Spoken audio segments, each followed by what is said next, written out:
Okay guys, papunta na kami sa breakfast. Mag-aalas 8 na ngayon dito. Nasa 5th floor kami. So pababa na kami ngayon. Second day in Greece. So yun ang hotel namin. Kaso ang breakfast namin dito sa may Evita Hotel. Medyo maraming tao ngayon. Hi, Kalimera. We were from the Hermas and came here for breakfast. Okay, yes, upstairs. Thank you. Ano floor daw? Upstairs. Upstairs. Ang daming ano ng itlog oh. Ah, may bacon. Ham. Ay, ham pala. First time in history of trouble.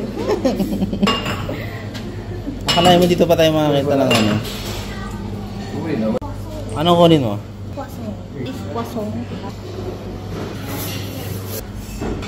Baby. Nakakapag ano ba yun? Ito ang baby, ang dami niyang cold cuts. Baby, ano masasabi mo sa ano, sa breakfast niya? Sakto lang. Sabi mo ito yung pinakamasarap na breakfast sa mga napunta natin. Masarap. I-rate mo siya from 1 to 10. 8. Bakit? May ham. Na pork. Ano pa?